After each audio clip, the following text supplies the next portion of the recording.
Surga, surga, surga. Siapakah yang pernah naik ke surga? Nah, silahkan jawab. Ya, betul, Henok. Henok naik ke surga. Siapakah yang turun dari surga? Para malaikat turun memberitakan firman Allah. Yesus turun menjadi manusia. Allah menjadi manusia. Kali ini Elia naik ke surga. Itu menjadi renungan kita. Saya memulainya dengan sana surga yang mulia. Sana surga yang mulia, damai dan gembiralah, pikulan dan tangisan hilanglah. Sana surga yang mulia, sini dunia yang susah, banyak pencobaan, pikulan dan tangisan banyaklah, sini dunia yang susah. Walaupun di dunia ini masih susah, bersama Yesus ada masa depan, bersama Yesus masa depan cemerlang, pasti. Bertemu dengan Pendeta Najarudin dalam renungan pagiku, ragiku.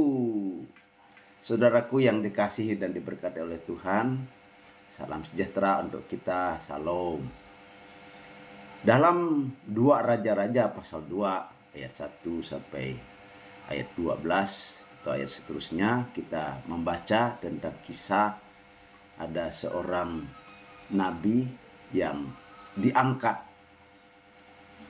yang dijemput oleh Tuhan dengan kereta kuda berapi dan diangkat. Nah, mari kita simak kisahnya. Menjelang saatnya Tuhan hendak menaikkan Elia ke surga dalam angin badai. Elia dan Elisa sedang berjalan dari Gilgal. Berkatalah Elia kepada Elisa, "Baiklah, tinggal di sini sebab Tuhan menyuruh aku ke Betel." Tetapi Elisa menjawab, "Demi Tuhan yang hidup dan demi hidupmu sendiri, sesungguhnya aku tidak akan meninggalkan engkau." Lalu pergilah mereka ke Betel. Pada waktu itu keluarlah rombongan nabi yang ada di Betel mendapatkan Elisa, lalu berkatalah mereka kepadanya, "Sudahkah engkau tahu bahwa pada hari ini tuanmu akan diambil daripadamu oleh Tuhan, terangkat ke surga?" Jawabnya, "Aku juga tahu, diamlah." Nah, berkatalah Elia kepadanya, "Hai Elisa, baiklah tinggal di sini sebab Tuhan menyuruh aku ke Yeriko." Tetapi jawabnya, "Demi Tuhan Allah, demi Tuhan yang hidup dan demi hidupmu sendiri, sesungguhnya aku tidak akan meninggalkan engkau." Lalu sampailah mereka di Yeriko. Pada waktu itu mendekatlah rombongan nabi yang ada di Yeriko kepada Elisa, serta berkata kepadanya, "Sudahkah engkau tahu bahwa pada hari ini tuanmu akan diambil daripadamu oleh Tuhan, terangkat ke surga?" Jawabnya, "Aku juga tahu, diamlah." Berkatalah Elia kepadanya, "Baiklah, tinggal di sini sebab Tuhan menyuruh aku ke sungai Yordan." Jawabnya, "Demi Tuhan yang hidup dan demi hidupmu sendiri, sesungguhnya aku tidak akan meninggalkan engkau." Lalu berjalanlah keduanya. 50 orang dari rombongan nabi itu ikut berjalan, tetapi mereka berdiri memandang dari jauh ketika keduanya berdiri di tepi sungai Yordan. Lalu Elia mengambil jubahnya, digulungnya, dipukulkannya ke atas air itu, maka terbagilah air itu ke sebelah sini dan ke sebelah sana, sehingga menyeberanglah keduanya dengan berjalan di tanah yang kering. Dan sesudah mereka sampai di seberang, berkatalah Elia kepada Elisa, "Mintalah apa yang hendak aku lakukan kepadamu sebelum aku terangkat daripadamu? Jawab Elisa, baiklah kiranya aku mendapat 2 bagian dari rohmu. Berkatalah Elia, yang kau minta itu adalah sukar. Tetapi jika engkau dapat melihat aku terangkat daripadamu, akan terjadilah kepadamu seperti yang demikian, yang jika tidak akan terjadi. Sedang mereka berjalan terus sampai berkata-kata, tiba-tiba datanglah kereta berapi dengan kuda berapi memisahkan keduanya. Lalu naiklah Elia ke surga dalam angin badai. Ketika Elisa melihat itu, maka berteriaklah ia, Bapakku, Bapakku, kereta Israel dan orang-orangnya yang berkuda. Kemudian tidak dilihatnya lagi. Lalu direnggutnya lah pakaiannya dan dikoyakkannya menjadi 2 bagian. Saudaraku yang dikasihi dan diberkati oleh Tuhan, detik-detik pengangkatan Elia. Tuhan merestorasi Nabi Elia. Elia memilih kader yang bernama Elisa. Ini pengkaderan yang sukses. Mujizat sungai Yordan kering. Elia dijemput pasukan kuda berapi dari surga. Detik-detik pengangkatan Elia. Saudaraku yang dikasihi dan diberkati oleh Tuhan. Tuhan merestorasi Nabi Elia. Nah, ini bagian yang pertama. Berapa lamakah Elia berada di Gunung Horeb? Alkitab tidak menjelaskan. Mungkin 3-7 hari saja. Namun Tuhan ingin merestorasi, menyegarkan kembali, memulihkan kembali hambanya yang depresi karena tekanan pelayanan. Dialog di antara Tuhan dan Elia berlangsung. Tuhan tanya, sedang apakah engkau di sini Elia? Sedang melaksanakan pelayanan Tuhan. Melayani Tuhan. Menarik jawabannya. Ia tidak menjawab, sedang istirahat dari pelayanan yang melelahkan, yang membuat saya depresi, yang membuat saya ketakutan. Tapi dia menjawab, sedang melayani Tuhan. Nah, aku bekerja segiat-giatnya bagi Tuhan. Di dalam 1 Raja-Raja pasal 19 ayat 10 ya. Tuhan menampakkan kuasanya, kehadirannya melalui pertama gempa bumi membelah batu, kedua hujan, badai dan api, ketiga angin sepoi-sepoi. Tuhan juga meluruskan pandangan atau pendapat Elia bahwa hanya dia yang beribadah kepada Allah, kepada Yahweh. Tuhan bilang tidak hanya engkau, ada 7.000 orang yang setia yang tidak menyembah Baal. Dan ada 100 nabi yang diselamatkan oleh Obaja. Dan kemudian Elia segar, fisiknya segar, mentalnya segar, jiwanya pulih. Kemudian Elia memilih kader. Kadernya bernama Elisa. Ini pengkaderan yang sukses. Dalam 1 Raja-Raja pasal 19 ayat 19. Setelah turun gunung, tugas pertamanya adalah mengurapi Elisa. Pengkaderan langsung ditunjuk Allah. Mengapa tidak memakai bujang Elia yang lama? Ya, saudaraku, mengapa? Tuhan tahu isi hati. Tuhan yang berdaulat mutlak. Tuhan tahu integritas dan kesetiaan. Tuhan tahu Elisa. Sedangkan Gehasi, bujang yang lama, Tuhan tahu.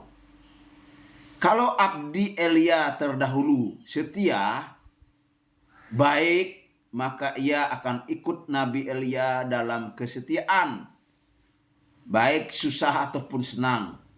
Namun saat disuruh tinggal di Berseba, ia tinggal. Dia merasa capek deh ikut Elia. Mendingan dia usaha. Masa depan gak jelas kalau ikut Elia. Dan ini sangat manusiawi, saudaraku. Siapakah Nabi Elia? Mungkin suatu saat kita akan, siapakah abdi Elia? Mungkin satu saat kita akan membahasnya. Mujizat Sungai Yordan kering. Cerita bahwa Elia akan naik ke surga tidak hanya diketahui oleh Elia dan Elisa, namun murid-murid sekolah Nabi. Nah, ini sekolah teologi pertama ini. Ya. Sekolah teologi pertama di zaman Elia.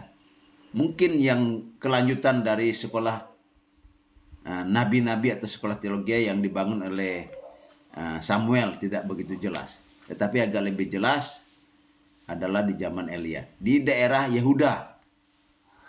Mungkin sekolah nabi ini dulu digagas oleh Samuel. Dan ketika Elia akan meninggalkan kota Yeriko, mereka mengendaki Elisa, jangan ikut, dan direkomendasikan Elia agar tidak ikut. Tetapi Elisa tetap ngotot, ia ingin ikut, ia berintegritas, ia setia. Saya adalah abdi baru, saya ingin menunjukkan kesetiaan kepada Tuhan. Tidak seperti yang dulunya disuruh tinggal ya, tinggal. Tapi ketika Elisa ini disuruh tinggal, pertama-tama disuruh tinggal di Betel, dia nolak. Yang kedua disuruh tinggal di Yeriko, dia juga nolak. Inilah integritas, dia setia. Saudaraku yang dikasihi, orang yang seperti Elisa ini jarang-jarang kita temui. Ya, apakah Elisa ini ngeyel? Enggak, tapi itu menunjukkan kesetiaan, menunjukkan integritas. Kalau kita mempunyai orang seperti itu, murid seperti itu, pengikut seperti itu, wah, luar biasa. Kemudian kita menyaksikan Elia dijemput pasukan kuda berapi dari surga dalam perjalanannya ke padang gurun setelah ia nyebrang sungai Yordan. Menyeberang sungai Yordan yang sudah kering, yang dikibas atau dikasih jubah Elia tadi, sungai Yordan menjadi kering. Ini mujizat, saudaraku. Ini mujizat. Ingat waktu imam-imam yang memikul tabut perjanjian menginjakkan kakinya di sungai Yordan saat sungai Yordan sedang banjir lagi di zaman Yosua. Sungai Yordan itu juga terbelah. Dan ini memakai jubah Elia. Lalu sungai Yordan itu tersuak sehingga mereka bisa berjalan di tanah yang kering.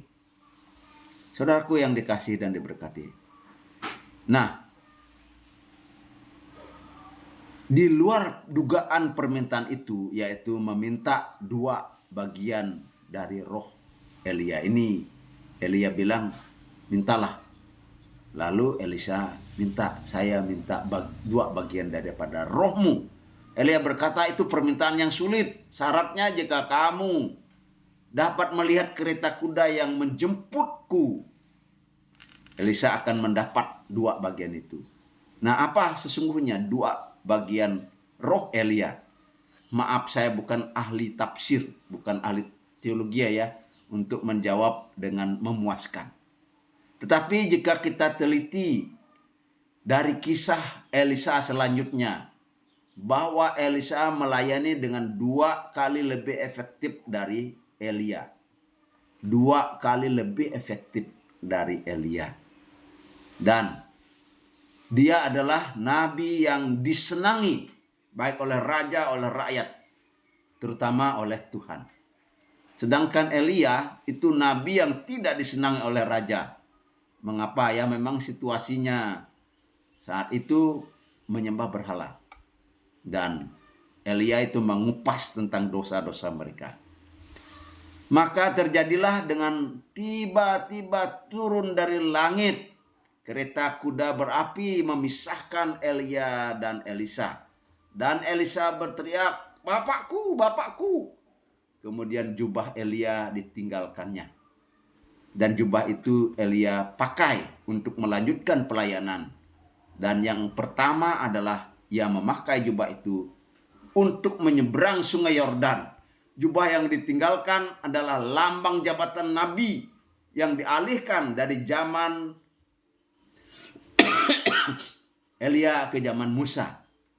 Dan juga dialihkan zaman modern ini di momen pentabisan gembala. menjadi pendeta. Nah, saudaraku yang dikasih. Dan jubah itu dipakai oleh Elisa. Pertama-tama dia pakai untuk nyebrang sungai Yordan. Seperti Elia, dia mencoba yang pertama, ya, dia pakai. Lalu terbelah juga sungai Yordan itu dan dia lewat. Saudaraku yang saya kasih, Tuhan memulihkan Elia agar segar terus dan terus melayani. Bahkan membuat pengkaderan untuk melanjutkan pelayanan melalui tenaga yang baru, tenaga yang fresh, tenaga yang masih muda, tenaga yang siap mengabdikan diri, tenaga yang setia mengabdikan diri, tenaga yang berintegritas kepada Tuhan, kepada Elia, dan kepada umat Allah. Itulah Elisa. Nah, untuk memulihkan nabinya itu, Allah hadir dengan menunjukkan kekuasaannya. Ada gempa bumi, ada badai, ada api, dan juga ada angin sepoi-sepoi. Dan Tuhan berdialog dengan Elia. Elia mendapat konseling yang mantap dan Elia siap untuk melanjutkan pelayanan. Untuk rekan hamba Tuhan, pasti beban pelayananmu, beban pelayanan saya berat. Anda dicueki oleh jemaat, oleh pengurus. Mungkin bahkan Anda dilawan. Bahkan Anda ditolak. Dan ada yang dipecat. Dan diusir dari pelayanan. Sakit memang. Tapi itulah kenyataan. Itulah resiko. Kita tetap setia. Badai pasti berlalu. Saudaraku, sebagai pemimpin juga di satu organisasi, entah yang sekuler atau entah yang rohani, ada banyak yang bandel-bandel, ya. Namun tetaplah setia. Tuhan tidak memanggil kita untuk selalu sukses, tapi Tuhan memanggil kita untuk selalu setia. Ya. Ia memang tidak melenyapkan rasa takut itu. Tuhan tidak melenyapkan rasa takut. Tapi Tuhan peduli. Tuhan hadir, Tuhan menguatkan, Tuhan memulihkan. Dan di saat-saat yang genting, Tuhan tidak menghadirkan burung gagak, tidak menghadirkan janda, tidak menghadirkan pegawai Ahab, tidak menghadirkan Raja Ahab yang sudah melihat menyaksikan. Tetapi Tuhan hadir dalam rupa seorang malaikat untuk memberi makan. Dan Tuhan hadir dalam badai, dalam angin yang sepoi-sepoi. Saudaraku, no care, don't stop to give the best ministry. God bless you. Tidak peduli, ya. Jangan berhenti memberi yang terbaik, pelayanan yang terbaik kepada Allah. Has the Elias servant before? No good. But the next time, Elisa better than. Rakyat Labora berdoa dan bekerja. Memberi. Menabur. Suatu saat Anda pasti menuai. Jika tidak saat hidup Anda, anak atau cucu Anda yang akan menuai segala kebaikan Anda. Percayalah, mujizat masih ada. Setidak-tidaknya Tuhan masih mendengar doa kita. Tuhan bekerja dengan mujizat langsung ataupun mujizat proses. In God we trust. Without God we are nothing. With God we can do anything. Be wise, be smart. Kembangkan potensi Anda, talenta Anda dikembangkan. Kalau ada orang ngejek, orang yang ngolok, orang mengabaikan, orang menolak, tetaplah setia. Dan anggaplah ejekan, abaian itu sebagai cambuk untuk kita terus maju di dalam melayani Tuhan kita, Yesus Kristus. Bersama Yesus ada masa depan, bersama Yesus masa depan pasti. Pendeta Najarudin pamit undur diri. Sehat selalu, Tuhan memberkati.